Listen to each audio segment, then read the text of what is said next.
I thought I was done being used, until the night my ex tried to turn our divorce into his spotlight. That's how this story begins, with a stage I didn't ask to stand on, a room full of strangers waiting to be inspired, and a man I once trusted preparing to use my life as his opening act. For years, I stayed quiet.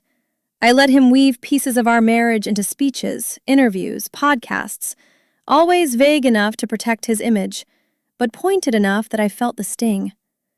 And I told myself it wasn't worth confronting. That silence was easier, that I'd moved on. But then came the night he crossed a line I didn't even know I still guarded. The night I walked into his event to drop off a simple school form for our daughter, nothing dramatic, nothing emotional, and found my face projected on a massive screen behind him. A private moment from our past, ready to be served to an audience as entertainment. That's when something inside me shifted. Not anger, not jealousy, just a quiet, steady refusal to let someone else narrate my life again.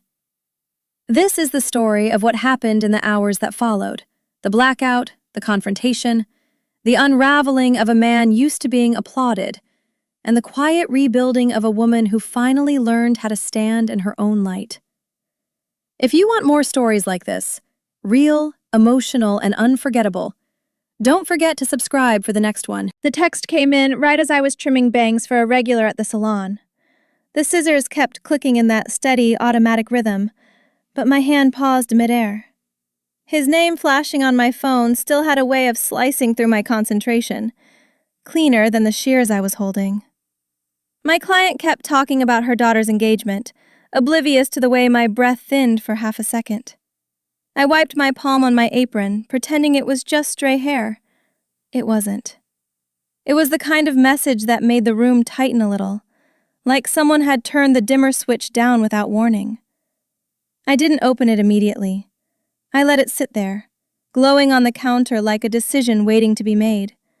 Then I tapped it, bracing for something small. It wasn't small. He was inviting me, if you could even call it that, to his big award night. No context, no soft landing, no, "How have you been?" Just a link. A cold, corporate-looking link, as if he were blasting it out to everyone in his contact list. I stared at it, wondering whether he even typed it or just forwarded something his assistant wrote. It felt transactional, like handing someone a ticket stub you found on the ground. I kept waiting for a second bubble to appear, something that hinted at humanity. Nothing came. Years of marriage and co-parenting reduced to a hyperlink. The client asked if I could go a little shorter. I smiled, told her yes, and kept cutting. My hands steady, my chest not so much.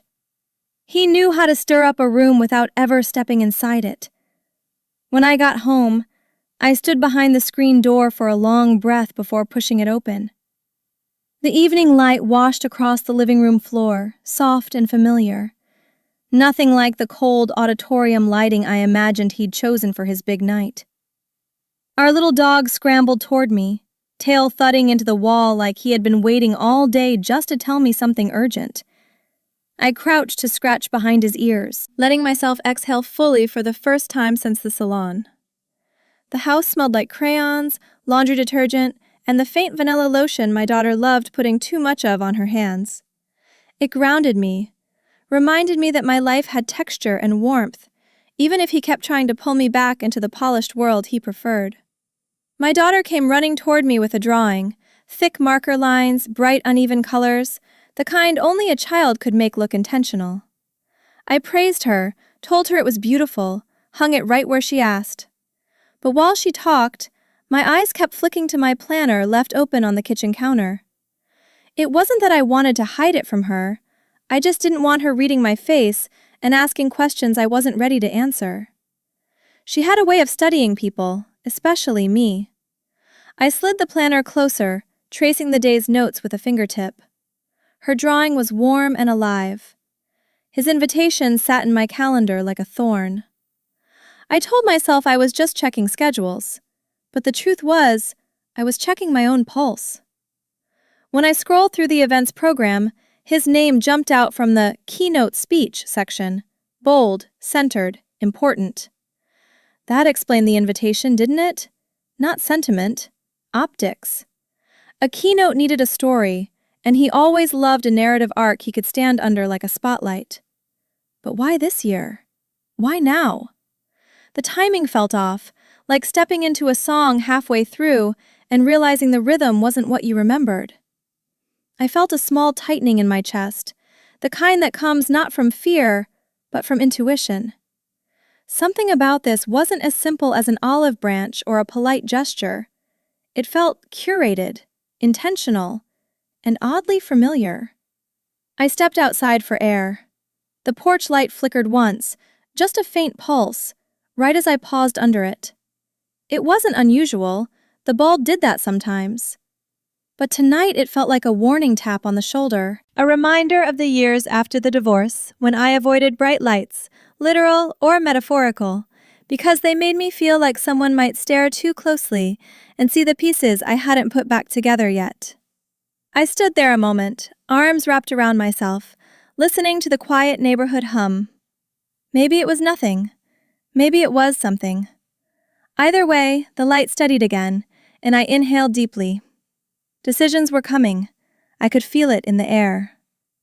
On the drive to pick up my daughter, I swung through a drive-thru and ordered us hamburgers, one plain, one with extra pickles for her. The line moved slowly, giving me too much time to stare at his message again. The wrapper crinkled warm in my hand, but something in my chest stayed cold. I kept replaying the way he sent it. No greeting, no context. Just the kind of invitation a man sends when he assumes you'll show up because you always have. I tapped my fingers on the steering wheel, feeling the dull thud of each tap against the quiet in the car. The teenager at the window handed me the bags with a bored smile. I smiled back, rehearsed, polite, but inside I felt that subtle, unmistakable hum of unease that never arrives without reason. At a red light, I finally called him. I didn't plan the question, I just exhaled and let it come out. "Why did you invite me?" His answer floated in, soft and airy. "You'll understand when you get there." That was it. No elaboration, no reassurance. Just another breadcrumb he expected me to follow. He always liked theatrics, the build-up, the suspense before the spotlight hit. But this wasn't a movie trailer. This was my life. I let the silence hang long enough that he shifted in it. Then I said, "That's not an answer." He chuckled, light, dismissive. The kind of laugh that used to make me doubt myself. This time, I only felt clarity sharpening. I hung up before he could turn the conversation into something he controlled. A ping came through as I pulled into the school lot. A coworker from the salon asking, "You good? You looked a little tense earlier." I stared at the message, thumb hovering. People noticed more than I gave them credit for. I typed back, "I'm fine," and added a crooked smiley face, because that's what people do when they don't want follow-up questions. She left it at that, but the exchange lingered. The truth was, I wasn't falling apart. I wasn't even angry. I just felt like I was standing too close to a fire I thought had died out years ago.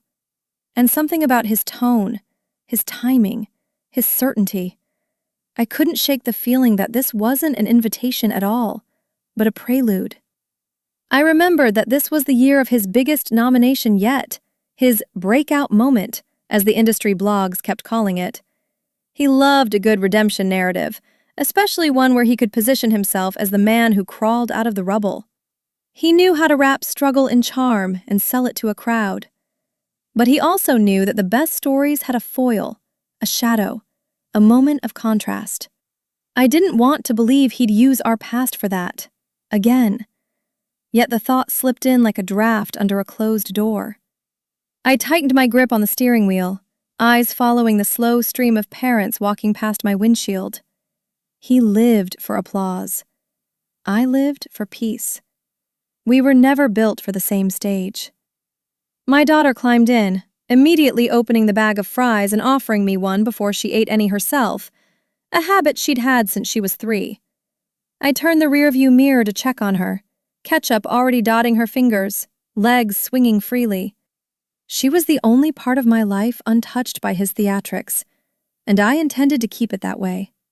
As she chattered about a class art project, I nodded, listening, absorbing every detail. But a corner of my mind kept drifting back to that invitation. I didn't want her caught in the crossfire of adult agendas, or turned into an anecdote he could use when convenient. She deserved a clean, honest narrative, something simple, something safe. By the time we reached home, the decision had already formed. I would go. Not because he asked, not because of the nomination or the spectacle. I would go because if I stayed away, he'd be free to tell whatever version of our story suited him best. And silence has never stopped him. It only gave him more room.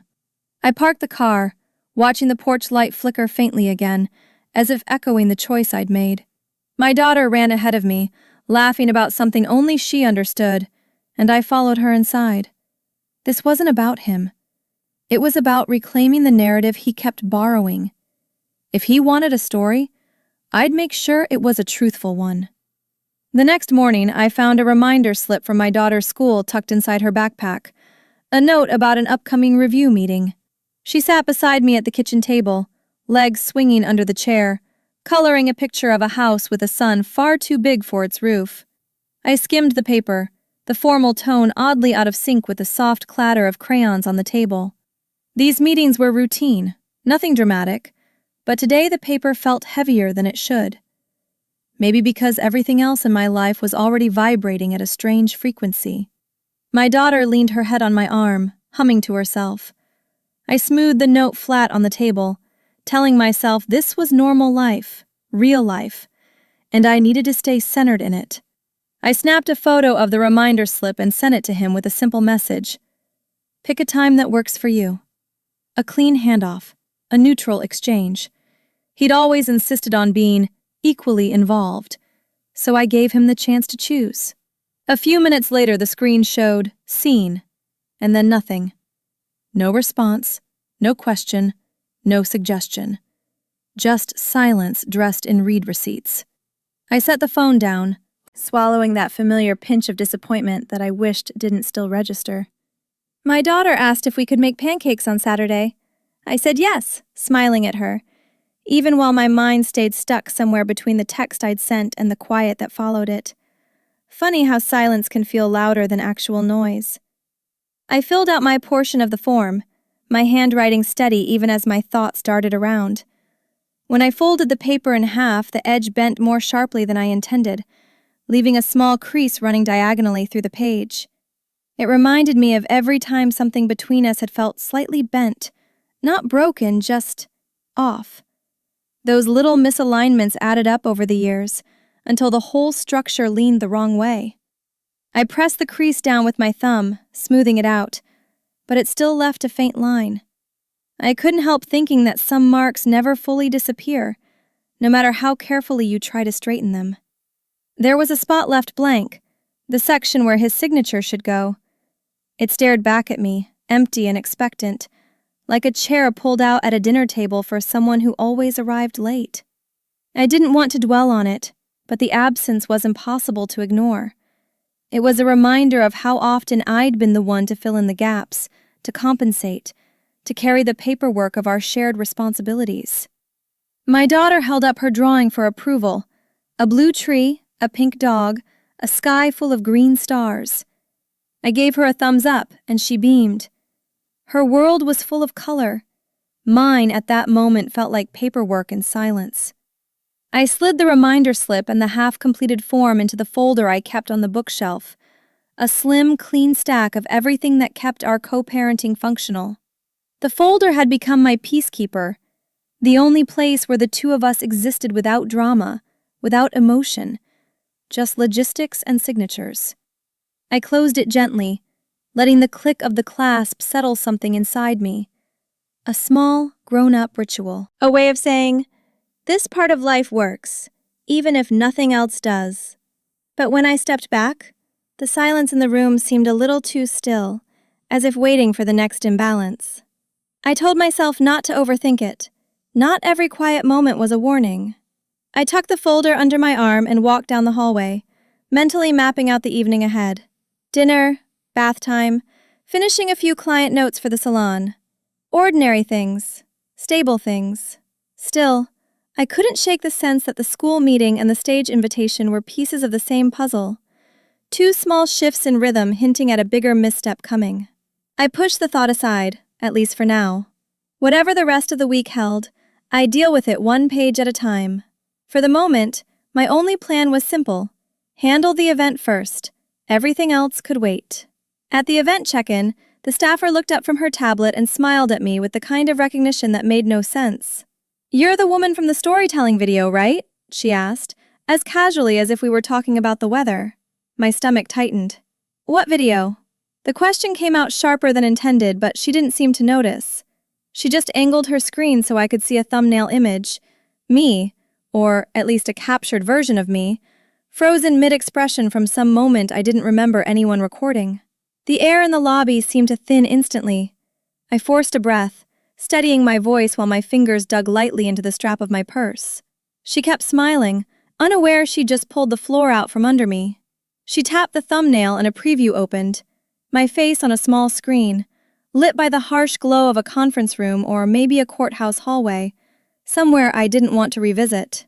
I felt my pulse kick hard against my ribs. The staffer continued chattering about the event schedule, but her words blurred. That version of me shouldn't exist on anyone's program. It belonged to the years I spent shrinking myself down so he could take up every inch of the frame. I swallowed, trying to keep my expression neutral as people filtered past us in line. The world didn't shift, but I did. Something in me snapped alert, like a light turning on in a dark room. "Who approved this?" I asked. My voice was calmer than my heartbeat. She blinked, confused, then said, "He told us you'd already signed off." Signed off? I almost laughed. The kind of laugh that comes from disbelief, from the absurdity of someone rewriting reality so smoothly they forget other people were present for it. I glanced around the lobby, the cling-clack of heels, the soft rumble of conversations, the distant boom of bass warming up inside the auditorium. All of it pressed in on me, but I forced myself to stay still. If I reacted too visibly, he'd win half the narrative before the night even started. The next slide preview loaded automatically behind the first, a collage painting me as the one who left, the catalyst for his rebirth, the shadow that made his spotlight brighter. A convenient storyline, polished enough for a room full of strangers who didn't know the truth. He always did love a hero arc, especially one that came with applause and lighting cues. I studied the way my image had been arranged, the angles, the framing. It wasn't malicious, it was worse. It was calculated, crafted to elicit sympathy for him and silence from me. It reduced years of complexity into a clean narrative about a man who overcame heartbreak. Conveniently, mine wasn't included. "I need to speak to your manager," I said quietly. Not frantic, not pleading. Quiet in the way steel can be quiet. She hesitated, then pointed toward a hallway near the stage access door. My hand tightened around the strap of my bag until my knuckles blanched. I hated that he still assumed he could use me as part of his performance, an emotional prop he didn't have to ask permission to borrow. As I stepped away from the check-in desk, the house lights from the auditorium spilled through the open doors in a warm glow, contrasting the cold twist in my chest. I wasn't angry, not yet, but the edges of something sharper were forming. Just as I started down the hallway, a beam of stage light skimmed across my face from the open wings. It was brief, just a flash, but startling enough to make me lift my chin. For a moment, it felt like the building itself was calling attention to me, an unspoken dare. I held my ground, letting the brightness pass over me without stepping back. If this night was supposed to put me in the shadows, it had already failed. I was wide awake now, fully aware, and no longer willing to play an unnamed role in someone else's script. Whatever came next, I'd meet it head on. I stepped into a quieter corner of the lobby and dialed his number. He picked up on the second ring, sounding as if he were lounging somewhere instead of gearing up for the biggest night of his career. "What are you doing?" I asked, keeping my tone low. "Using my face in your event without asking?" He let out a soft, airy laugh. "It's nothing, just context." Context. As if my life were a caption he could pin under his achievements. I felt heat rise in my throat. Not rage, but a hardening resolve. People drifted past me, dressed in dark suits and glittering dresses, unaware there was a storm on the line. "You don't get to redefine my history," I said. He sighed, already bored. "It's part of my journey." That was enough for me. "Don't use my image," I said. Simple, direct. The kind of boundary he'd spent years pretending not to hear. Instead of acknowledging it, he chuckled. A small, patronizing sound that tightened every muscle in my back. "I'm just telling the story," he replied. "People love authenticity." Authenticity. Coming from a man who curated every angle of his life, like a photographer arranging props. I tasted bitterness at the back of my tongue, but forced it down. "Then tell your story," I said, "and leave me out of it." His silence lasted exactly 2 beats, long enough for me to picture his jaw clenching. "You're overreacting," he finally muttered. That used to work on me. Not anymore. I ended the call before he could reel me back in.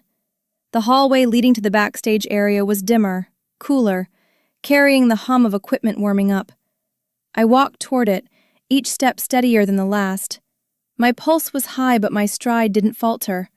I wasn't here to argue with him. I was here to stop the part he assumed he controlled.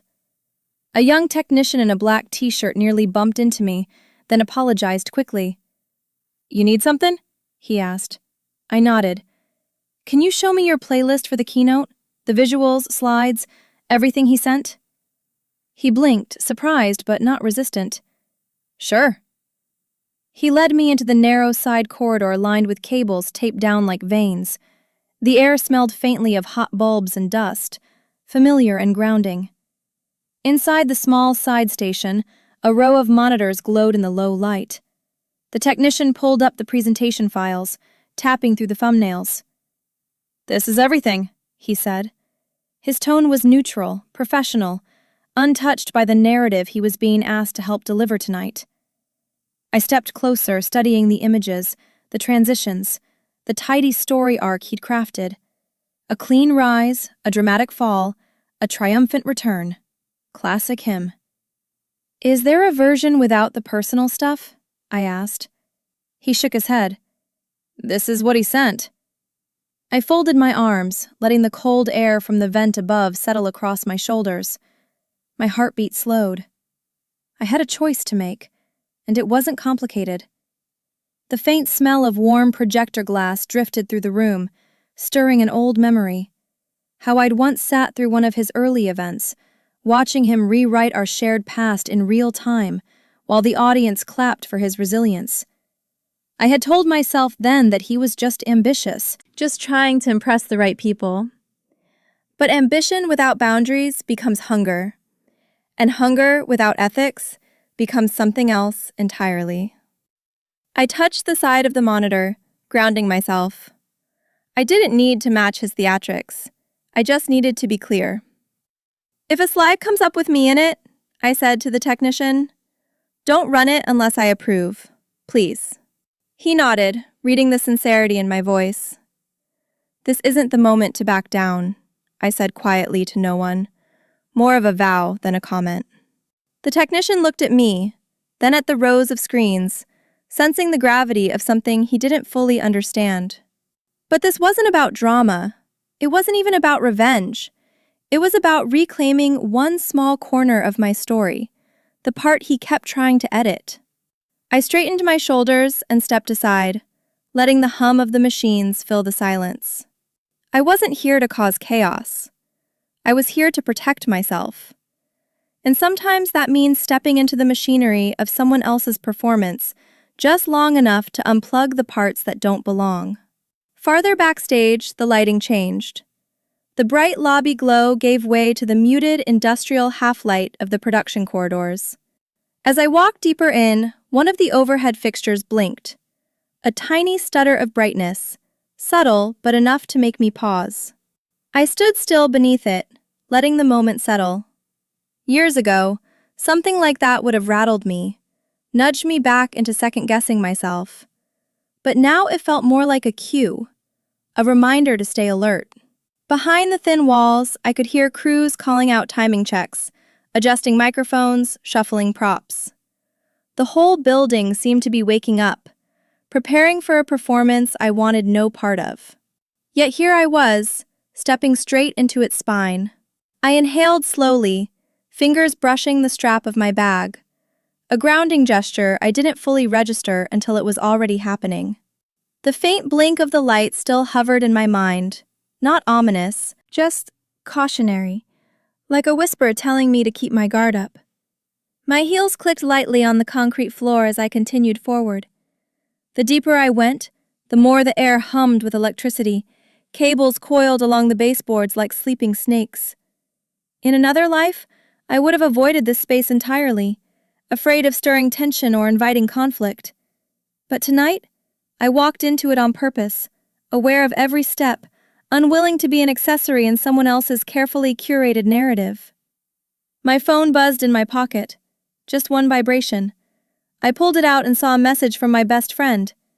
"If anything feels weird, call me." 8 simple words, but they steadied me more than the concrete beneath my shoes. I typed back a quick heart and slipped the phone away. Around me, texts moved briskly, headsets on, exchanging shorthand phrases I didn't understand, but recognized from the countless events I used to attend with him. Those days blurred now, a montage of polite smiles and forced applause. Back then, I was just a supporting detail in his scene. Now I was walking toward the part of the building where they programmed his voice, his slides, his story, and maybe, without meaning to, mine. I stopped near a metal door, pressing my palm briefly against its cool surface. The faint memory of my high school presentation hit me unexpectedly, standing under bright lights, palms sweaty, words tangling in my throat while a room full of eyes waited. I had hated spotlight from the very beginning. It made me forget myself, shrink into something quieter, smaller. He always handled it with ease, thrived under it, drank it in like oxygen. That difference between us had once felt romantic, complementary. Now it felt like the root of everything that had unraveled. I straightened, letting the cold metal ground me back in the present. I wasn't that girl anymore. A staff member walked past carrying a bundle of cords, nodding politely before disappearing into another corridor. I stepped forward again, toward the direction of the tech room. This section of the building felt almost sacred in a strange way, like the backstage belly where truth still existed before it got polished for the audience. I moved slowly, absorbing each sound, the rustle of fabric, the soft thud of cases being closed, the warm hum of machinery. For a moment, it all felt oddly peaceful. Not because I belonged here, but because I wasn't running away from it. When I reached the door to the tech room, I hesitated only long enough to steady my breath. Then I pushed it open, stepping into the cool, screen-lit space where everything for the night was controlled. My pulse rose again, but not in fear, more like readiness. I wasn't here to disrupt the event. I wasn't even here to confront him. I was here for one reason: to make sure that the version of me he wanted projected onto a 30-foot screen stayed exactly where it belonged, off stage. I closed the door gently behind me, feeling the shift settle inside me like a quiet click of alignment. The technician pulled up the third slide, and my breath caught, not from shock, but from recognition. It was the story of our divorce, retold as a fable of abandonment and triumph. On the screen, the images blurred my daughter's face, but kept me sharp and defined, like a villain edited in high resolution. The captions hinted at a turning point and a personal loss, clean enough to sound noble, vague enough to be manipulative. I stepped closer, jaw tightening.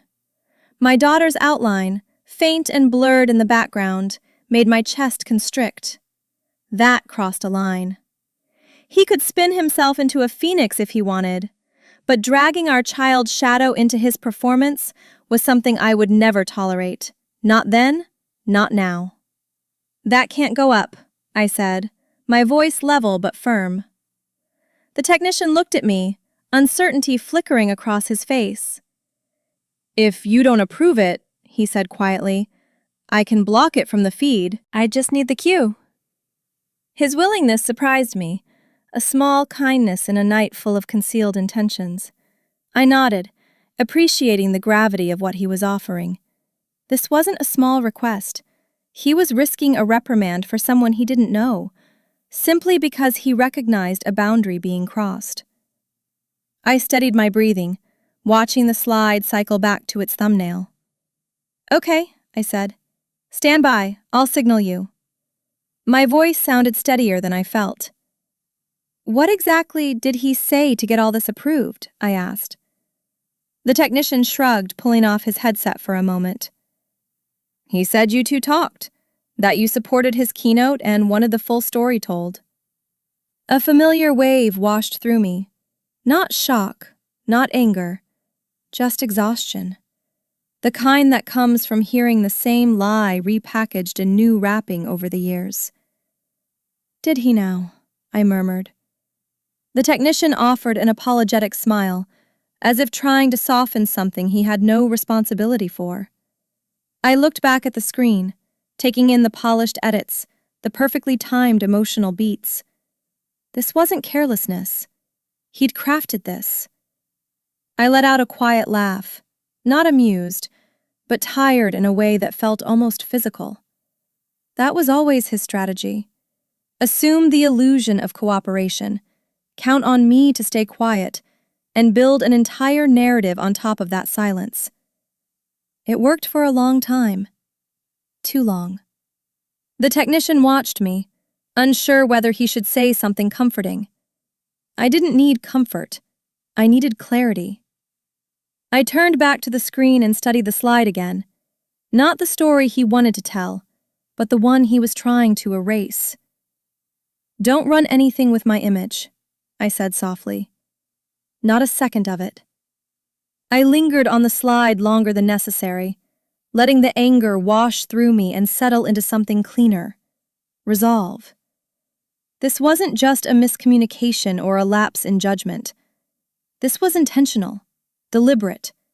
He knew exactly what he was doing, shaping his rise around my absence, turning pain into spectacle, using the most difficult chapter of our lives as emotional scaffolding for his success.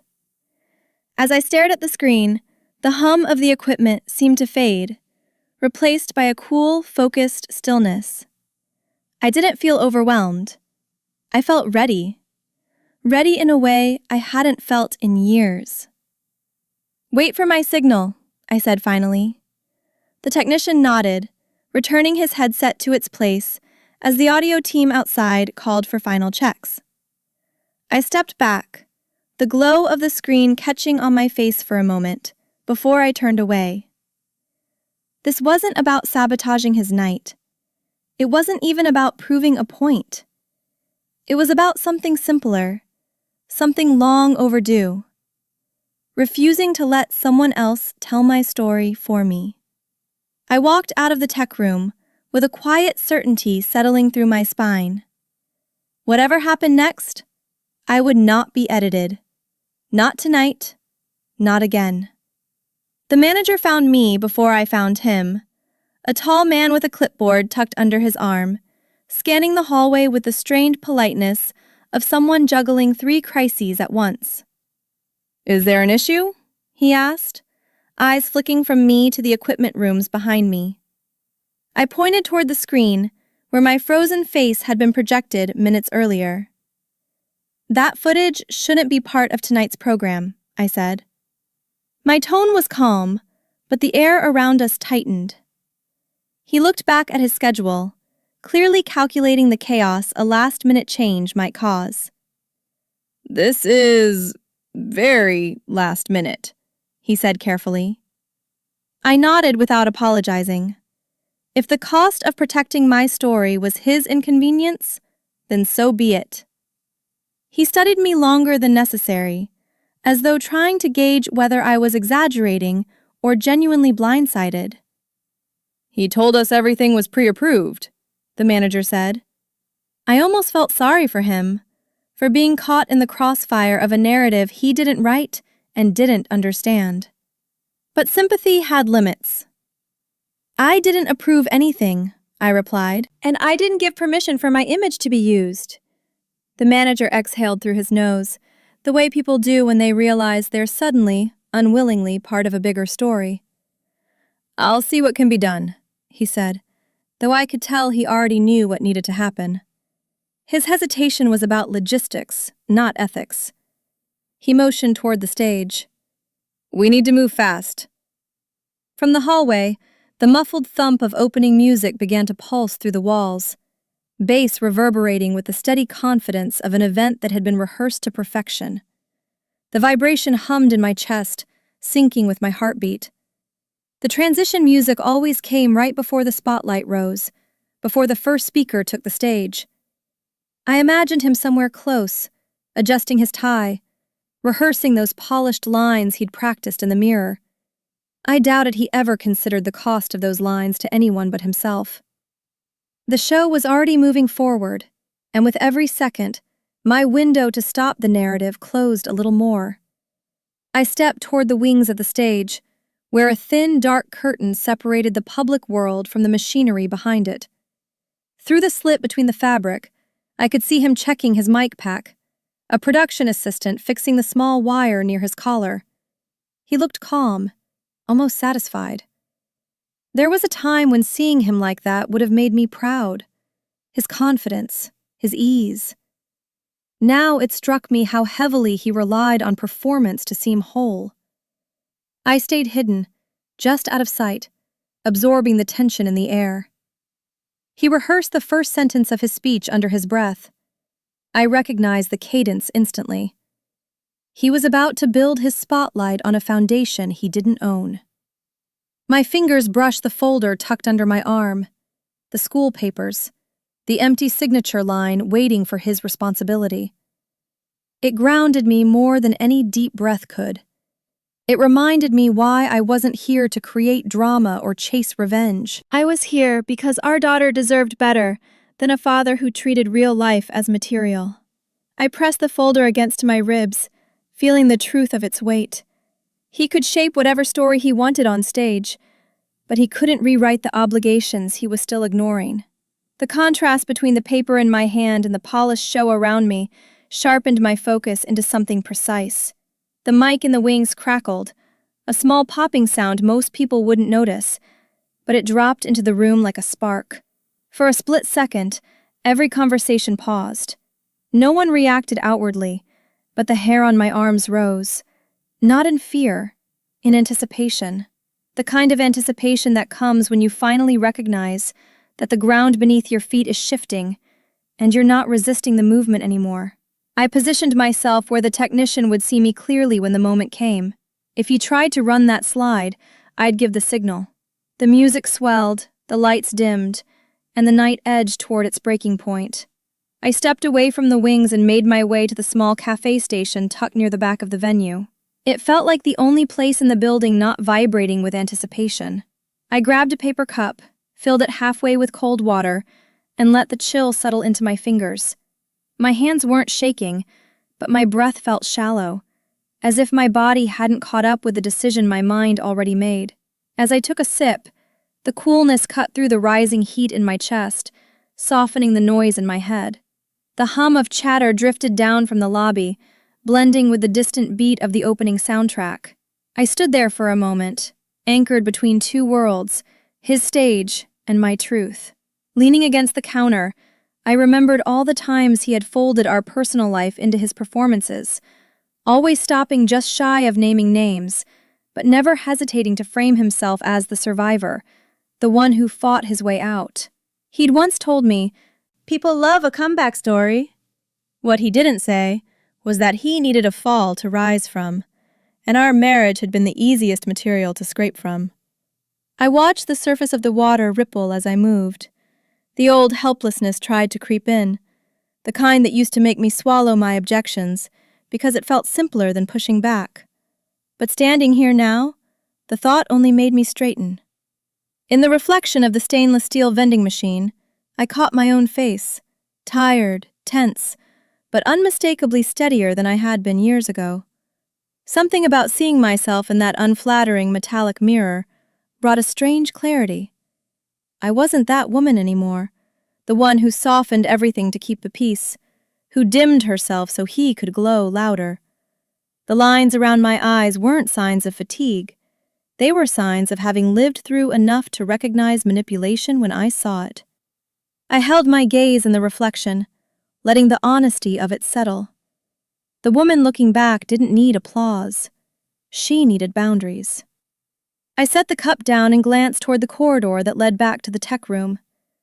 The decision tugged at me like a steady hand. My daughter's laugh flashed through my mind, bright, unfiltered, grounded in a world where stories didn't need arcs or audiences. I wanted her to grow up seeing her mother hold firm, not fold. That thought alone rooted me in place, then gently pushed me forward. I didn't need to storm a stage or make a scene. I just needed to protect the truth from being rearranged for entertainment. And maybe, in the process, protect the girl who once let someone else narrate her life without question. When I walked back into the corridor, the ambient thrum of equipment returned, vibrating faintly through the walls. I let it guide me like a compass. My steps felt slow but deliberate, the kind of movement that comes after choosing a direction instead of stumbling into one. My fingers brushed the side of my dress, smoothing fabric that didn't need smoothing. Old habits, old nerves, but beneath them, something firmer was growing. I wasn't here to fight, not in the way he expected. I was here to be present, to witness, to intervene only where necessary. For once, that was enough. As I rounded the corner toward the Backstage hub, I whispered something only I could hear. No more letting others speak for me. The words felt quiet, but they resonated through my chest like a vow. People brushed past me, busy with cues and checklists, unaware of the storm that had finally settled into focus inside me. Tonight wasn't just about his speech. It was about reclaiming the silence I had once filled with doubt. I walked toward the technical station with my shoulders back, ready for whatever came next. Not because I was fearless, but because I was finally tired of giving fear the first word. The room shifted as I returned to the backstage area. The audience lights dimmed, and a bright wash of stage illumination poured across the massive screen. Even from behind, the glare was sharp, too sharp, forcing my eyes to narrow. The presentation slides glowed in crisp color, polished and theatrical, each one larger than life. I felt the heat of the projectors from several feet away. The atmosphere vibrated with anticipation, the kind he thrived on. But for me, that sudden burst of brightness was almost blinding, a reminder of every moment I'd ever flinched under unwanted attention. I took one step back, steadying my breath. I wasn't retreating. I was adjusting. The intensity of the lights reminded me of a long-ago school assembly, when I froze mid-sentence in front of a room full of classmates. Back then, the spotlight felt like a judgment. Now, the same blaze of white felt like a challenge, one I didn't intend to back away from. I lifted my chin, letting my eyes adjust. I told myself that this time, the light wasn't here to expose me. It was here to reveal the truth about what he'd planned. I wasn't afraid of visibility anymore. I was afraid of letting someone else manipulate what was being seen. The brightness softened just enough for me to focus on the technician waiting for my cue. I approached him quietly. "If he signals for slides, you only cut to the clean version," I said. He nodded, his hands already hovering over the controls. "If anything with your image comes up, I'll pull the source," he replied. His confidence in that moment steadied something inside me. I'd spent years feeling powerless against narratives he crafted. But here, in this small pocket of the building, I had agency. The switch in this technician's hand meant more than he understood. I wasn't here to argue or unravel the entire program. I was here to make sure that when history was told tonight, it wouldn't be twisted around my silence. I took a quiet breath, bracing for impact. My fingers curled lightly around the strap of my purse as the first applause swelled from the auditorium. He hadn't even walked out yet, and already the room was warming up for him. The adrenaline in the air seeped through the walls like heat from a furnace. I moved closer to the backstage curtain, watching the shadow of the stage silhouette shift as crew members hurried into position. My heartbeat matched the distant rhythm of the event's intro music. From this angle, I could see the back of the audience, rows of people leaning forward, ready to be moved, ready to believe whatever story they were about to hear. For a brief second, I wondered if I was ready too. I reminded myself that I wasn't here to stop his career or sabotage his night. I was here because stories have consequences, especially stories told in front of hundreds of strangers who don't know the weight behind every missing detail. I tightened my grip on my bag and thought of my daughter again. Her steady presence, her unfiltered honesty. She deserved a mother who stood firm, even when the room leaned towards someone else's version of things. The stage lights cycled through their final rehearsal sweep, casting long, dramatic beams through the wings. My pulse quickened, but my resolve didn't waver. I could feel the moment approaching like a slow tide. I turned back to the technician and nodded once. He understood. The slide feed was primed, the fallback option ready. The last waves of the pre-show music echoed like a heartbeat counting down. Through the curtains, I saw the host moving toward the podium, script in hand, his voice lowering into that polished tone reserved for introducing someone extraordinary. I felt the shift all around me, a tightening of the air as the moment edged closer. I grounded my feet to the floor and exhaled. Whatever he planned to project tonight, it would not happen without my consent. The lights pulsed brighter, the room holding its breath with me. By the time I slipped into the back row of the auditorium, the seats were nearly full. The house light swept over the crowd in soft arcs, warming each section like a slow sunrise. The energy felt ceremonial, anticipatory in a way that made the air almost vibrate. I sank into a seat, letting the dimness cover me. From here, no one noticed I didn't belong to the photo-ready couples or the networking circles whispering along the aisles. I watched the subtle glow along the stage's edge, the shimmer of gold where the spotlight would soon ignite. This was his world, polished, rehearsed, eager to applaud. The knowledge that I had once been part of this orbit felt strange now, like remembering a country I no longer recognized. Yet I was here, studying myself for what came next. He stood backstage on the opposite side of the room, and even from afar I could see the way his shoulders squared, the way his chin lifted with unearned certainty. He thrived under this kind of pressure, needed it the way some people needed oxygen. For years, I'd mistaken that hunger for purpose. Now I could see how it shadowed everything else: parenting, partnership, truth. I adjusted my posture, letting my back press against the chair. I wasn't hiding, I was watching. His confidence didn't sting anymore. It revealed its own cracks, the kind only visible from this distance. When the announcer glanced his way and nodded, he rolled his shoulders back like a man ready to bask in a glow he believed he created alone. I opened the folder on my lap. The school form lay neatly inside, the blank signature line staring at me with an honesty the auditorium lacked. It grounded me more than I expected. He could command a room with his voice, decorate his story with drama, and charm strangers into sympathy. But he still hadn't signed this simple piece of paper. The contrast was sharp, almost poetic. I traced the edge of the page, thinking of my daughter's bright drawings taped across our refrigerator, her laughter echoing through the hallway at home. The life I built didn't need applause, it only needed consistency. I exhaled slowly, closing the folder.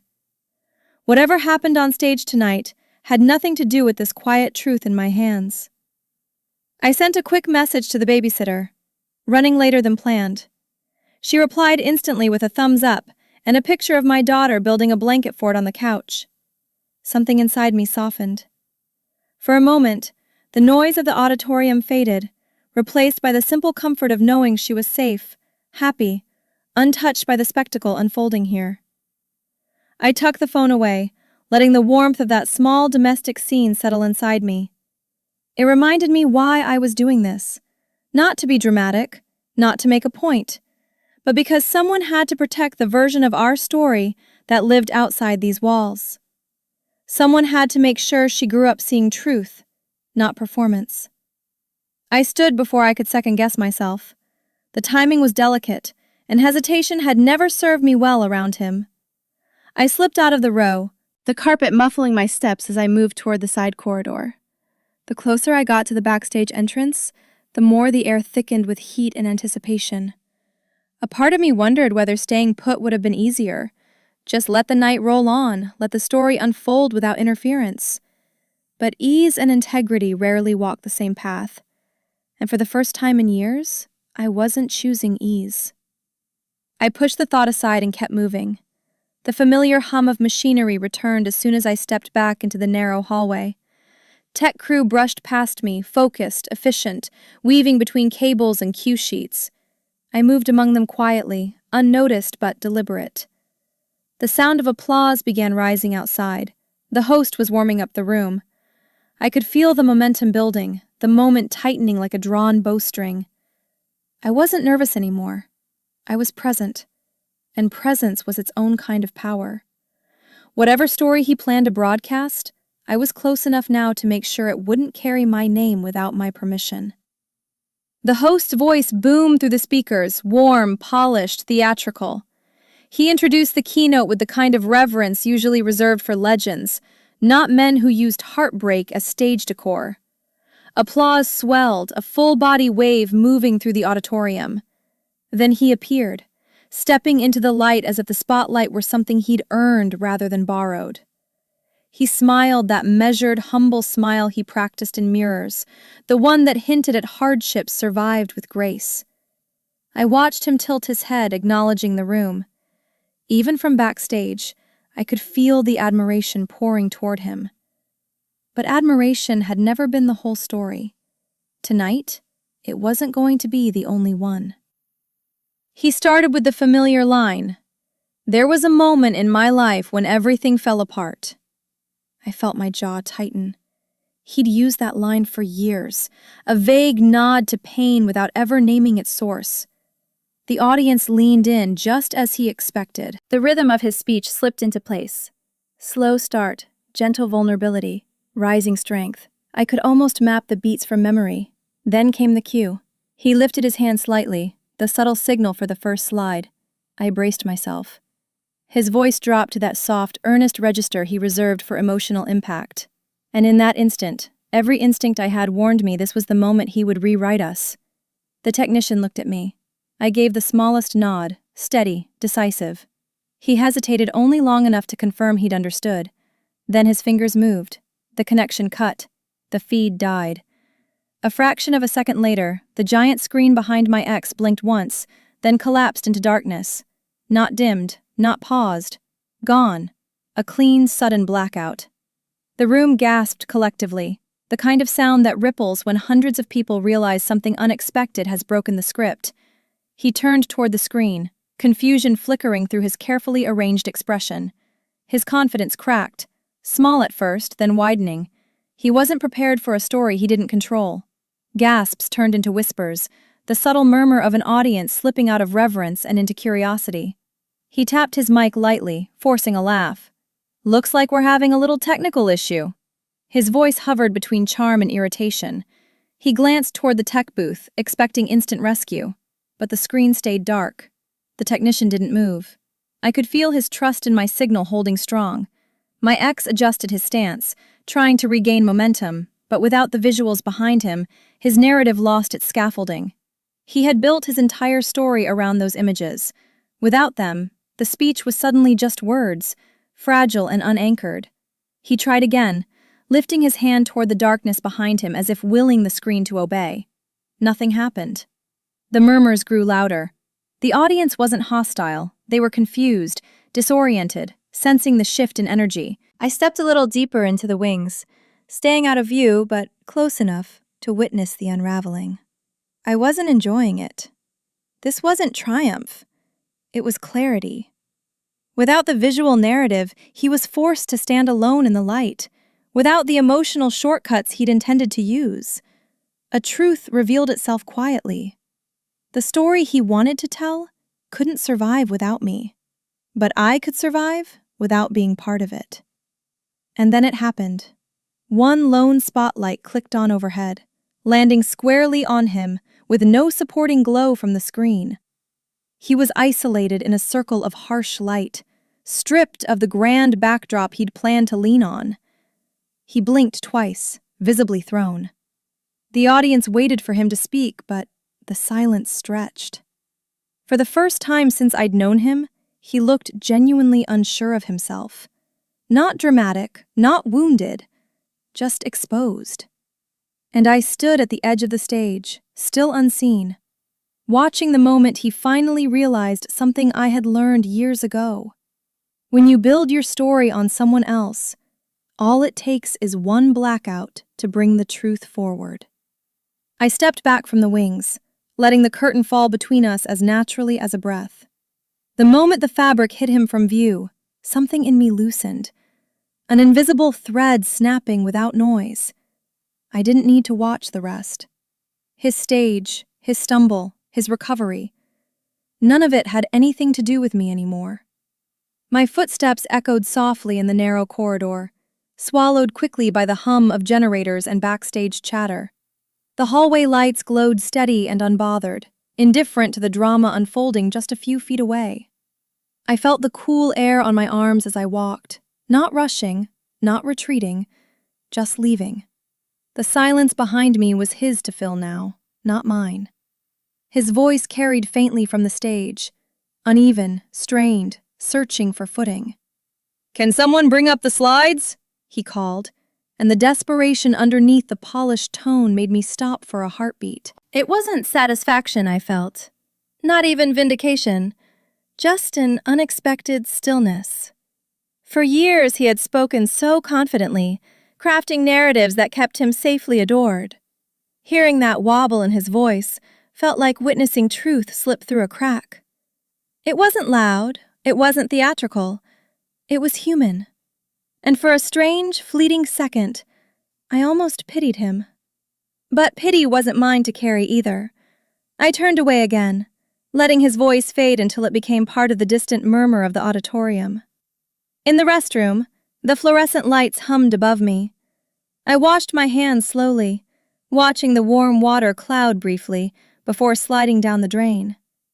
I stayed there longer than necessary, grounding myself in the simple rhythm of water and breath.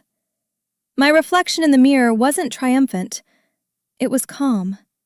The kind of calm that feels earned, like stepping into your own skin after being away from it for too long.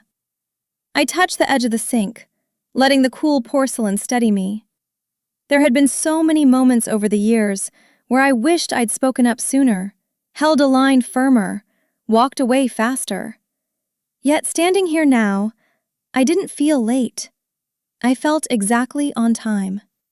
When I finally lifted my eyes to the mirror, I caught a small expression tugging at the corner of my mouth. Not quite relief, not quite sadness, something in between. Maybe it was the shift of letting go without bitterness. Maybe it was the realization that my life didn't orbit his spotlight anymore. I dried my hands and smoothed my hair, not out of vanity, but out of habit. The same small gesture I used to do before facing difficult conversations. Only this time, the conversation was already over, and I had nothing left to brace for. I opened my phone and typed a quick message to my closest friend. "It's done." She replied instantly. "Proud of you." I slipped the phone into my pocket, took one last look at the mirror, and let the door close softly behind me. The hallway felt different now, lighter somehow, as if the tension that had been clinging to the air all evening had finally loosened. My steps were unhurried, my breathing even. I didn't feel guilty for leaving while he was still on stage. For years I'd stood behind him, supporting him, absorbing the fallout. Today I had simply stepped out of the story he tried to place me in. There was no anger left, just distance, clean and necessary. I walked past a small cluster of staff prepping for the next segment. None of them looked up, and for once anonymity felt like a gift. As I reached the end of the hallway, the faint roar of the audience shifted into a blur of noise behind me. My phone buzzed again, but I didn't check it. I just kept walking, letting the quiet spaces guide me away from the orbit of the stage. The air felt clearer with every step, as if the building itself was exhaling with me. I loosened my grip on the purse strap and paused near the exit door, drawing in a steady breath. The night wasn't over, but the part of it that belonged to him was. Whatever storm he faced on stage now was his alone. I pushed the door open slowly, stepping into a version of myself I hadn't worn in years. Steady, self-defined, and finally unbound. Outside the bustle of the auditorium, the air in the side corridor felt still, almost domestic compared to the swelling noise behind me. I found a quiet corner near a utility table and opened my folder. The school papers rested calmly inside, untouched by the drama of the night. I filled out the last few sections with slow, deliberate strokes, the pen gliding smoothly across the paper. There was no tension in my hand, no tremor of hesitation, just clarity. When I finished, I held the form for a moment, studying the empty space where his signature still belonged. The simplicity of it grounded me.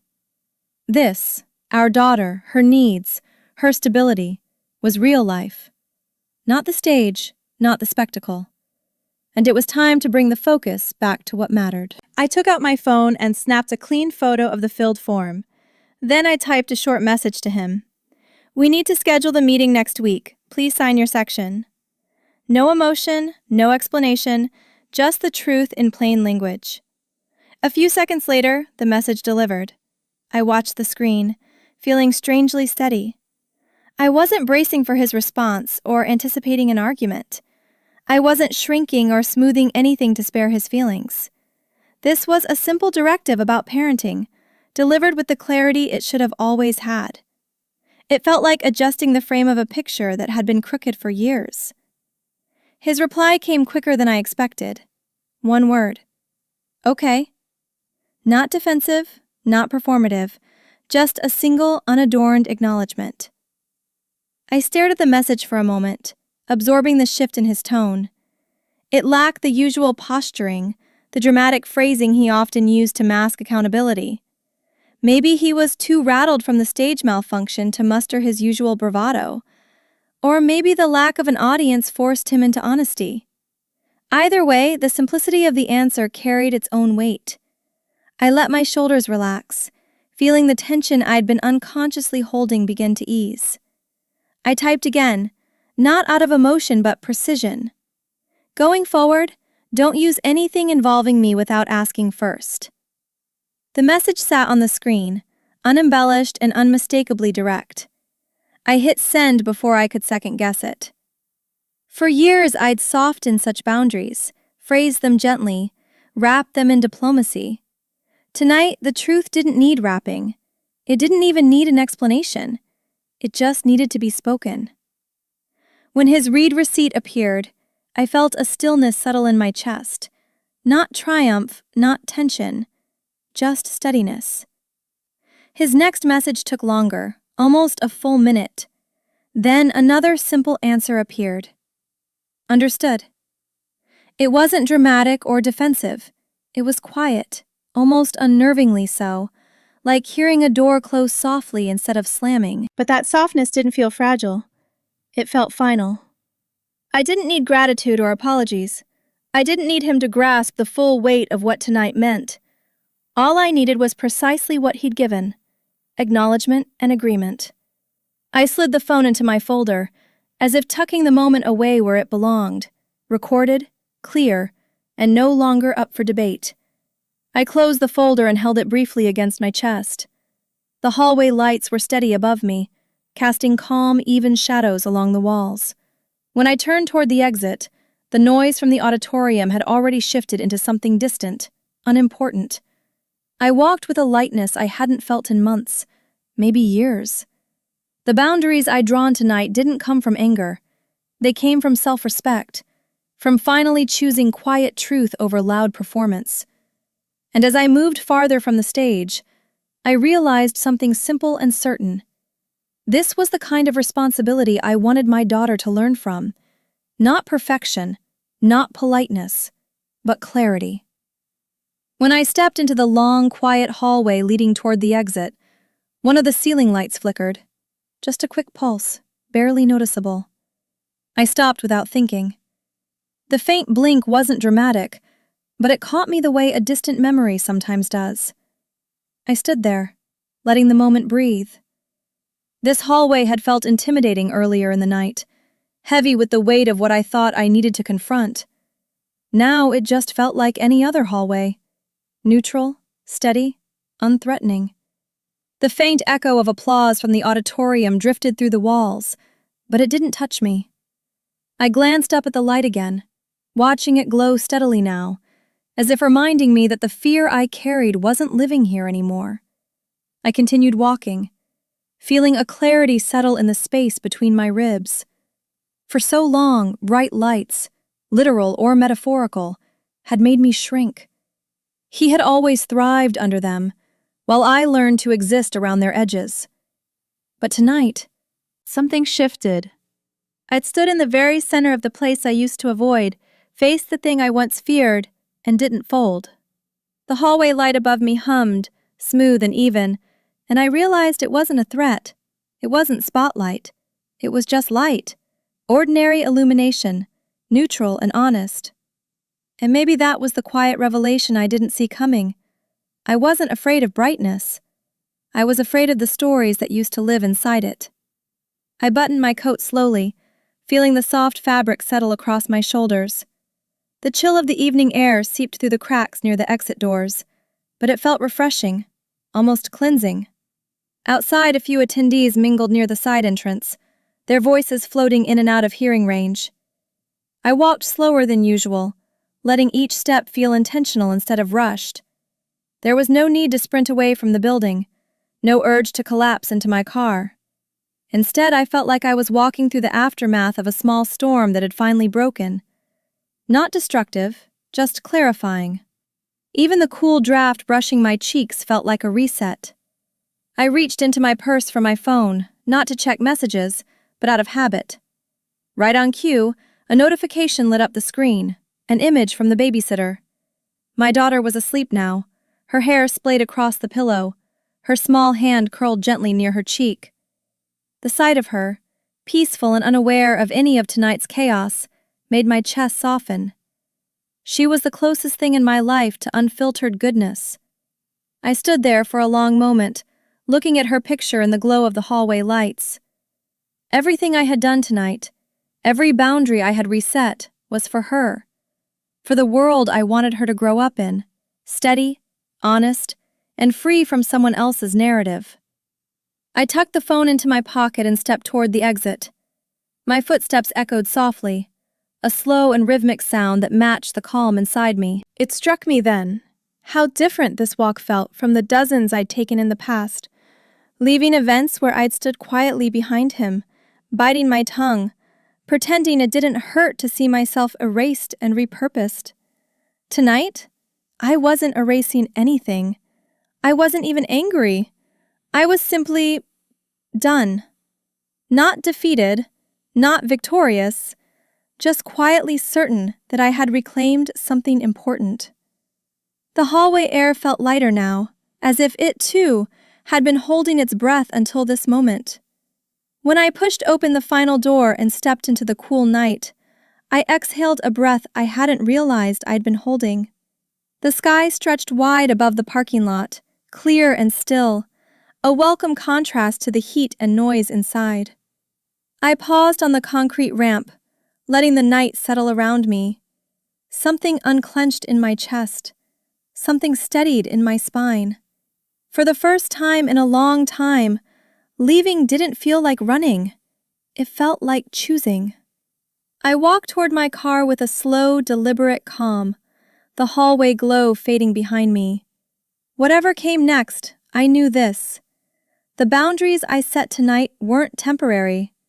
They were the beginning of something steadier, something real, something wholly mine. I had barely settled into the driver's seat when my phone started ringing, the screen lighting up with his name. I let it buzz twice before answering, steadying my breath against the cool leather under my palms.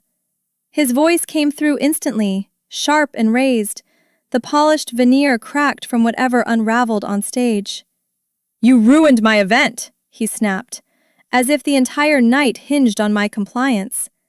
His anger didn't sting the way it used to. Instead, it sounded far away, like someone shouting across a closed window. I listened without interrupting, my eyes tracing the faint reflection of my own face in the dark windshield. There was a time when his tone would have broken something inside me. Tonight, it didn't even shift my pulse. "You had no right to step in like that," he continued, his breath uneven. I closed my eyes briefly, letting the accusation pass over me without digging in. "You used me without asking," I said. My voice was calm, not softened, not barbed, just factual. The silence that followed was unexpected. It hung between us like static, broken only by the subtle hum of my car's engine. For a moment, I wondered if he finally understood the difference between inconvenience and harm. "It wasn't a big deal," he muttered eventually. But the edge in his voice had dulled. His defensiveness sounded tired rather than triumphant, like a script he had outgrown without realizing it. "I didn't use you," he insisted, but there wasn't conviction behind it. I could hear him pacing, shoes hitting tile, the echo of Backstage or a side office. "It was part of my message. People relate to honesty." A weary sigh slipped from me before I spoke again. "Then be honest," I said. "Tell your story, not mine." This time the silence returned heavier, as if the line itself was absorbing the weight of the truth he didn't want to carry. Outside my car window, a gust of cool air moved the leaves in a small, patient rustle. I rested my hand on the steering wheel, feeling my heartbeat settle into a quiet, steady rhythm. For the first time in the entire call, he hesitated. A long, thin pause stretched out, a break in the script, a gap where the old patterns didn't quite fit. "Next time," he said. "Just talk to me beforehand." It was meant to sound authoritative, but there was a crack in it, a softened edge. I let a breath out slowly. "Next time, ask beforehand," I replied. The words weren't sharp. They didn't need to be. They carried their own weight, simple and immovable. I heard him exhale, a sign he understood the shift even if he didn't acknowledge it outwardly. The dynamic had changed. Finally. The silence that followed wasn't hostile. It wasn't tense. It was unfamiliar, like stepping into a room after someone rearranged the furniture. He wasn't pressing, arguing, Or trying to steer the conversation back to his comfort. Something softer had taken its place, though I didn't know if it was realization or simply exhaustion. "Fine," he said quietly. "I hear you." Not an apology, not a concession, just a recognition. And strangely, that was enough. I nodded to myself, hand loosening on the steering wheel. I didn't need him to rewrite anything, not tonight. I just needed him to stop writing over me. Without waiting for another word, I ended the call. The car fell into a deep, peaceful quiet. For a moment, I just sat there, letting the darkness settle around me like a soft blanket. The parking lot lights glowed faintly across the hood of my car, steady and unbothered. I leaned back against the headrest, breathing in the cool air that drifted through the cracked window. Everything tonight had been loud. Lights, voices, expectations. This silence felt earned. I put the phone face down on the passenger seat and exhaled. Whatever the night had cost him, it had given me something far more valuable: the clean, unwavering certainty of my own voice. My phone buzzed again after a few quiet minutes, but this time it wasn't a call, it was a text. "Send me the school papers again," he wrote. No edge, no demand tucked between the words, just a simple request. I blinked at it, half expecting a second message to appear with the usual defensiveness or justification. Nothing followed. The absence of drama was almost disorienting. I pulled the folder onto my lap and snapped a clean photo of the form, the ink on my portion still crisp. As I hit send, I felt, strangely, a kind of ease in my chest. Not trust, not reconciliation, just the soft awareness that something subtle had shifted. A small realignment. Maybe the first sign of him seeing me as a co-parent rather than a character in his story. He replied quickly this time. "Got it." Then, after a brief pause, "Thanks." The word sat on my screen, simple, unadorned, almost unfamiliar coming from him. For years, he had spoken, in statements, in explanations, dressed as commands. Gratitude was rare, and when it appeared, it usually came with an audience. But here, in the quiet of a parking lot, there was no one watching, no applause to earn. The sincerity, or at least the lack of performance, made something inside me settle, like sand drifting into a level line. I didn't read into it. I didn't romanticize it. I just acknowledged it for what it was. A moment of uncomplicated communication between two people sharing responsibility for the same child. A second message appeared. "Do I need to fill anything else out?" It was such a small question, mundane and almost polite, but it struck me. He wasn't avoiding the details. He wasn't assuming I'd handle them. He was asking. Asking, not demanding, not delegating. For a moment, I pictured him somewhere backstage or in a quiet office, tie loosened, the adrenaline of the night evaporating into fatigue. Maybe tonight had forced him to look at something he'd avoided for too long. Or maybe he was just too tired to posture. Either way, his willingness to engage with the simple, real parts of our shared life felt like a step forward.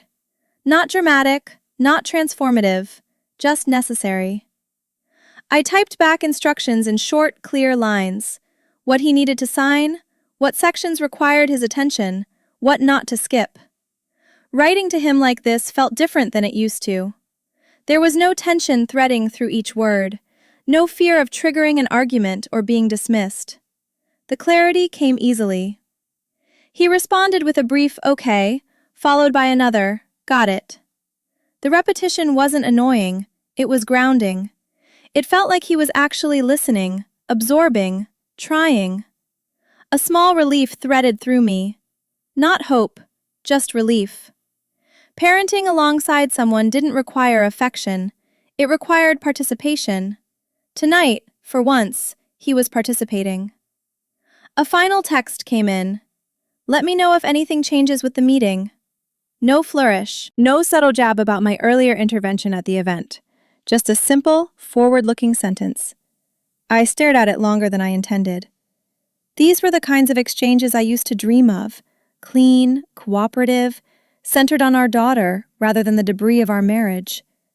I didn't smile, exactly, but something in my chest softened. Maybe this was what progress looked like. Not grand apologies, not dramatic reconciliations, but small moments where responsibility outweighed ego.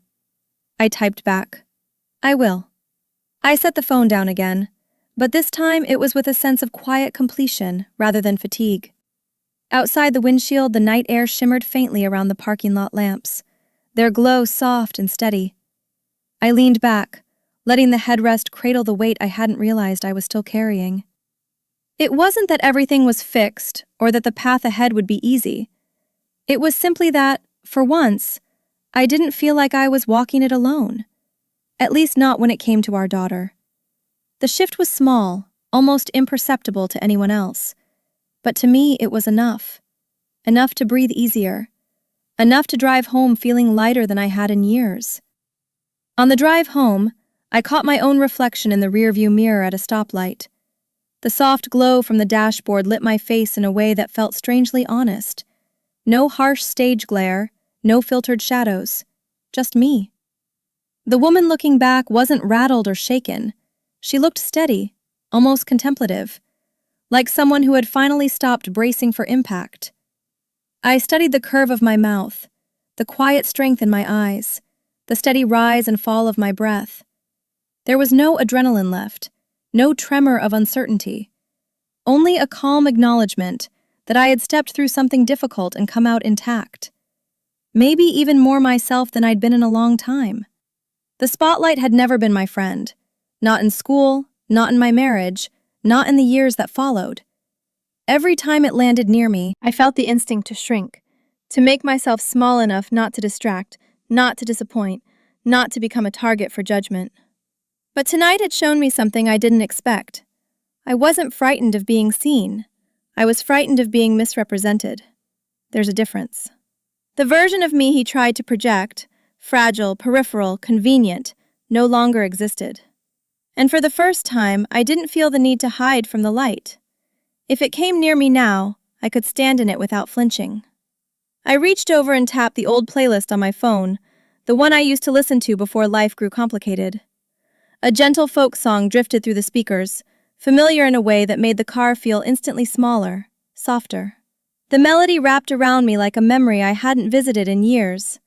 A version of myself I'd put away while trying to keep the peace, trying to survive the quiet wars at home, trying to raise a child in the middle of someone else's performance.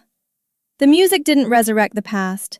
It reminded me that I once had a life that wasn't shaped around conflict, and I could build that again. At the next red light, I leaned back and closed my eyes for 2 slow breaths. The weight that had been pressing against my chest earlier, fear, anger, dread, was gone. In its place was a deeper kind of stillness, the kind that comes after finally telling the truth out loud.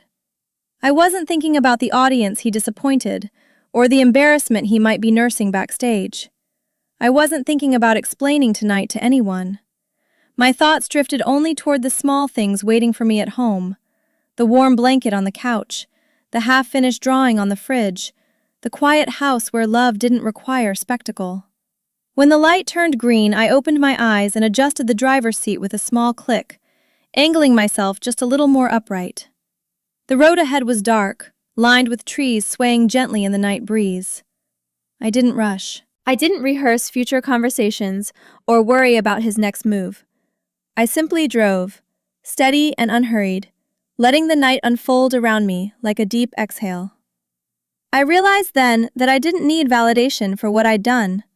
The clarity itself was enough.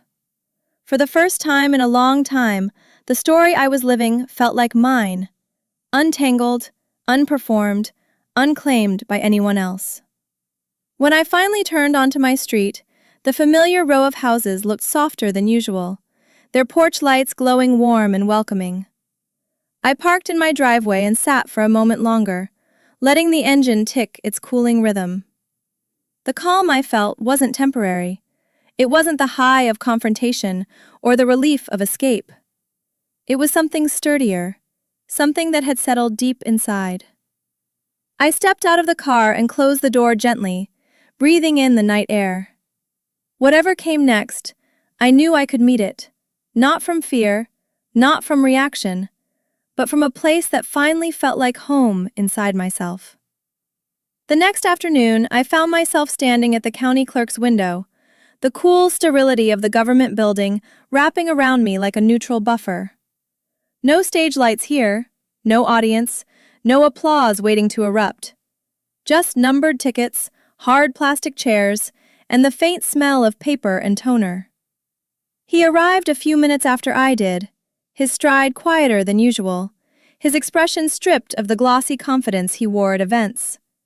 We didn't hug, didn't exchange pleasantries, just a nod that signaled we were here to handle what mattered. Our daughter's insurance paperwork sat between us on the counter, simple and factual. Being in this bland, practical space felt almost refreshing. For once, our shared responsibility wasn't competing with performance. I slid the document toward him without ceremony. He didn't reach for a pen immediately. Instead, he looked at the form for a long moment, as if digesting the weight of what it represented. There was no room here for dramatizing hardship or shaping narratives around resilience. It was just a box needing a signature, a child needing coverage, a reality requiring cooperation. I stood steady beside him, my posture relaxed but firm. He finally picked up the pen, the scratch of ink sounding louder than the low murmur of the office lobby. His hand didn't shake.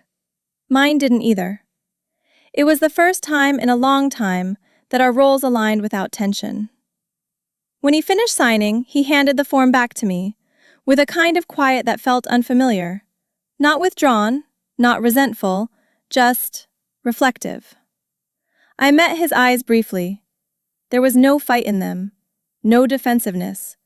For once, his expression wasn't trying to win or persuade or charm. It was simply acknowledging the reality between us. I took the document and placed it on the counter for the clerk to process. "And one more thing," I said, my voice low but unwavering.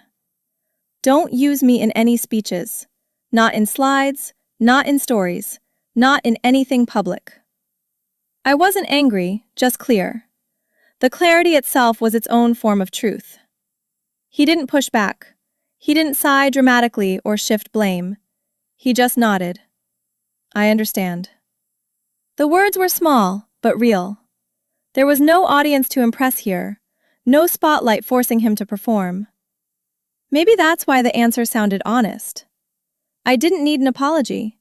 I didn't even need agreement. I just needed acknowledgement. And he had finally given it. Standing beside him in the quiet hum of the clerk's office, I felt a release I hadn't anticipated. The kind that comes not from winning, but from finally being seen on the right terms. The clerk returned with a stamped copy of the form, sliding it across the counter. I picked it up and tucked it into my folder, closing the cover with a soft, final click. It felt symbolic in a way, like an administrative full stop to the story he'd tried to rewrite the night before. He glanced toward the exit, then back at me. "Thanks for handling this," he said. The simplicity of it surprised me. Not the words, but the sincerity beneath them. For the first time in a long time, we were interacting as co-parents, two people responsible for the same child, not adversaries circling the same wound. We walked out of the building side by side, our footsteps echoing against the tiled floor. Outside, the afternoon light was soft, diffused through thin clouds that muted the edges of everything. When we reached the sidewalk, he paused, as if expecting some kind of final verdict or closing statement. I didn't offer one. I didn't need to. The boundary had been set. The cooperation had begun. The rest would unfold slowly, the way real change does. I gave him a small nod, then turned toward my car. My steps felt even, grounded. What happened on stage last night belonged to him. What happened here today belonged to both of us. And that difference mattered. Later that evening, after the paperwork was safely tucked away, an email from the school counselor landed in my inbox. It outlined the proposed schedule for our upcoming meeting, dates, times, the goals they wanted to cover. I forwarded it to him immediately, not out of habit but out of clarity. Co-parenting required transparency, and this was exactly the kind of straightforward communication we needed. I typed a short note above the forwarded message. "Choose the time that works. We both need to be there." The cursor blinked for a moment before I hit send. For once, it didn't feel like I was initiating or chasing. It felt like we were simply fulfilling our roles as parents, the way we should have been all along. His reply came sooner than I expected. "I'll be there. The earlier slot works for me." No pushback, no last-minute scramble to reschedule, no reshuffling that put the burden on me. It was new, this simplicity, this willingness. I read the line twice, then let it settle into the quiet of my living room. It wasn't dramatic or profound. It was practical, responsible. The kind of message that should have been the norm, not the exception. I typed back, "Good, we'll confirm with the counselor." The exchange felt clean, peaceful even. A small but meaningful sign that the ground beneath us was shifting towards something steadier.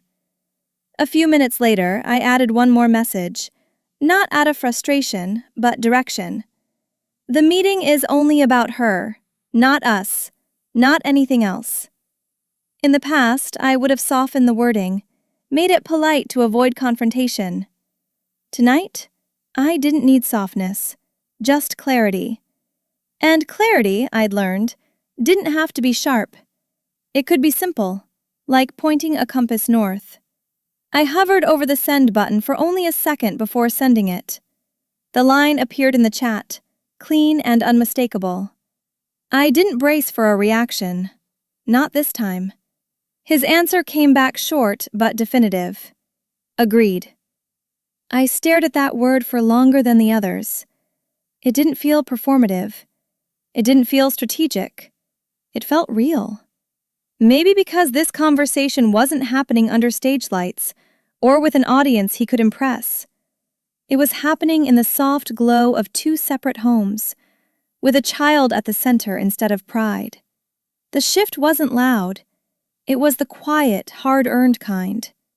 I exhaled, letting the tension in my shoulders ease. Agreement didn't solve everything, but it did open the door to healthier ground. As the conversation ended, I realized something I hadn't felt in a long time: relief without reservation. We weren't suddenly friends, and we weren't healing old wounds, but we were, for this moment, choosing the same thing for the right reasons. The counselor's email had become a bridge instead of another battleground, cooperation instead of correction. I leaned back on the couch, letting that small victory settle in the room. Sometimes shared responsibility didn't look like big promises or emotional breakthroughs. Sometimes it looked like two short messages exchanged at the right time, with no ulterior motives hiding underneath. I closed my laptop and let my eyes drift toward the dark window, where the faint reflection of my living room hovered against the glass. The house felt quiet, grounded. I reached for my mug on the coffee table, warm from the tea I'd forgotten to drink. As I wrapped my hands around it, I understood something simple and steady. Progress didn't always come from confronting the past. Sometimes it came from choosing a better way forward, even in small steps. Tonight, we took one of those steps, and I let myself feel the quiet gratitude of that, knowing our daughter would benefit from the choice more than either of us. The house was dim when I walked down the hallway later that night, the kind of soft darkness that wraps around everything like a blanket. I paused at my daughter's door and gently pushed it open. She was fast asleep, half buried under her quilt, her hair sprawled across the pillow in tangled waves. The rise and fall of her breath was steady, unbothered by any of the tension that had filled the past 24 hours. I leaned against the doorframe, letting the simplicity of the moment seep into me. Her world was small, safe, intact, and it was my responsibility to keep it that way. Not through perfection, not through silence, but through clarity, the kind I'd found last night and carried into today. I walked to the kitchen afterward, letting the cool tile steady my bare feet. I poured myself a glass of water, the quiet stream filling the room with the only sound it needed. The refrigerator hummed in the background, a comforting reminder that some things were consistent, whether life felt chaotic or calm. I set the glass down and leaned against the counter, exhaling slowly. I wasn't replaying the event anymore. I wasn't thinking about the blackout on stage or the awkward silence that followed. Instead, my mind lingered on the small, practical decisions we'd made today: the signature, the meeting, the messages exchanged without friction. Maybe healing didn't always arrive with big moments. Maybe sometimes it showed up in the absence of struggle. I moved into the living room and sank into the couch, pulling a soft throw blanket across my lap. The warmth settled into me like a quiet affirmation. The house carried a different energy tonight, lighter, more spacious, as if the walls themselves recognized the shift inside me. I reached for my phone and scrolled through the unread notifications, most of them mundane. A grocery reminder, a PTA update, a message from a friend making sure I got home safely. Normal life. I let my phone rest beside me and closed my eyes for a moment, breathing deeply. I wasn't waiting for the next crisis or bracing for the next conversation. The silence around me didn't feel like something waiting to be broken. It felt earned. A soft tap came at the door, just one, gentle and unexpected. For a second, I stiffened, wondering who would show up at this hour. But when I peered through the peephole, I saw my neighbor holding a small container wrapped in foil. I opened the door with a surprised smile. "Made too much," she said, handing it over with the easy kindness of someone who understood single-parent evenings without explanation. I thanked her and promised I'd return the container tomorrow. When I closed the door again, the house felt even warmer. It reminded me that I wasn't doing any of this alone. Not really. Support didn't always come loudly. Sometimes it arrived wrapped in foil, passed from one pair of steady hands to another. I placed the container on the kitchen counter and let my fingers rest on the cool surface for a moment. Small acts of kindness always hit deeper on days like this, when the world had felt heavy a few hours earlier, and now everything seemed to exhale at once. I poured myself another glass of water and carried it back to the living room, settling once more into the quiet glow of the lamp. The shadows in the room stretched softly across the floor, gentle and familiar. This was my space, my rhythm, my peace. The kind I built, not from spectacle or performance, but from deliberate choices to protect what mattered. When I finally stood to turn off the lights and head to bed, a steady calm followed me down the hallway. I paused once more outside my daughter's room, listening to her soft breathing through the door. Today had been long, but it had also been necessary. Boundaries were drawn, responsibilities were shared, and the life inside these walls felt stronger for it. I touched the doorframe gently before heading to my room. As I settled under the covers, the house rested around me, quiet, grounded, mine. I closed my eyes with a certainty I hadn't felt in years. Whatever storms came next, I could meet them with a steadiness I had finally reclaimed. The next morning arrived without urgency. Sunlight slipped through the blinds in thin, warm lines, brushing across the floor like quiet reassurance. I moved around the kitchen in soft steps, careful not to wake my daughter too early. As I brewed coffee, the steady drip echoed in the stillness, filling the room with a comforting rhythm. Nothing about the day felt heavy. There was no lingering resentment, no replay of the previous night's tension. Only the calm clarity of having finally set my boundaries and honored them. I leaned against the counter and took my first sip, tasting something new in the quiet. An ease I hadn't felt in years, subtle but unmistakable. When my daughter padded into the room, sleepy-eyed and warm, she wrapped her arms around my waist without saying a word. I held her close, feeling the small, steady heartbeat against my ribs. Her world didn't revolve around speeches or misused stories or broken spotlights. It revolved around breakfast, routines, and the gentle certainty of being cared for. I tucked a strand of hair behind her ear and guided her to the table. As she ate, swinging her feet in that absent-minded way children do, I realized how much tonight's clarity mattered, not just for me, but for her. A mother who knew her boundaries made the world safer for both of us. I checked my email while she finished her cereal. A short message waited from him. "Meeting confirmed. I'll be there early." That was it. No double meanings, no apologies woven into half-truths, no attempts to reframe last night. Just a simple line of responsibility.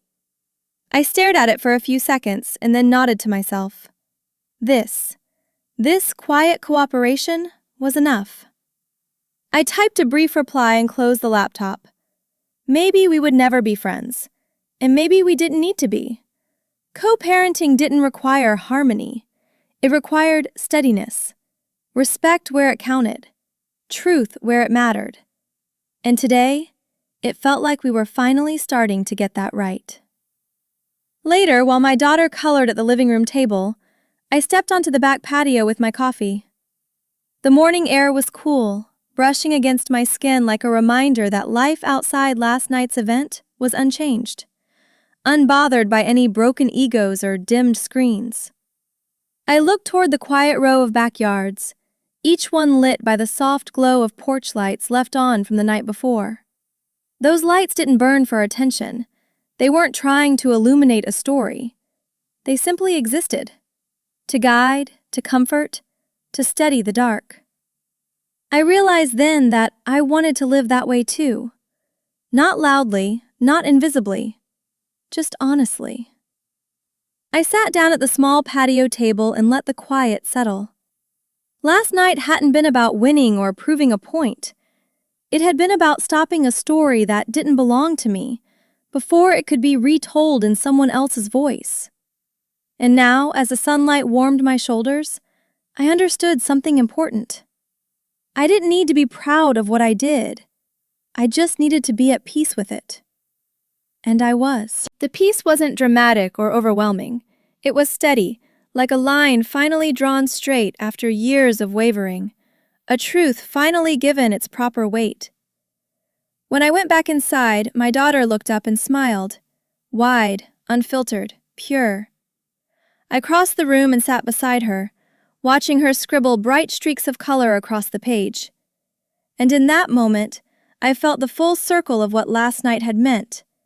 Not a confrontation, not a climax, a reclamation, a return to myself. I reached for a crayon and added a small stroke of color next to hers. She laughed, leaning her shoulder into mine. The quiet of the house wrapped around us, warm and certain. Whatever stories waited ahead, they would be ones I chose, told in my own words, lived in my own light, steady and unshakable. In the end, it wasn't the blackout on stage or the shaken look on his face that stayed with me. It was the quiet afterward, the clean air of my own home, the steady rhythm of my daughter sleeping down the hall, the simple peace of knowing I had finally drawn a line and kept it. There was no triumph, no dramatic victory, just clarity. And sometimes clarity is the bravest thing we ever claim. He and I will still have to navigate meetings, school forms, and all the ordinary things that come with raising a child. But now those conversations happen on equal ground. No stage, no spotlight, no story spun at my expense. I learned that protecting your voice doesn't always mean shouting. Sometimes it means standing still while someone else's noise falls away. If this story made you feel something, anger, hope, recognition, tell me in the comments. I want to hear your thoughts, your experiences, your perspective. And if you'd like more stories told with honesty and heart, make sure to subscribe. There's always another chapter worth sharing.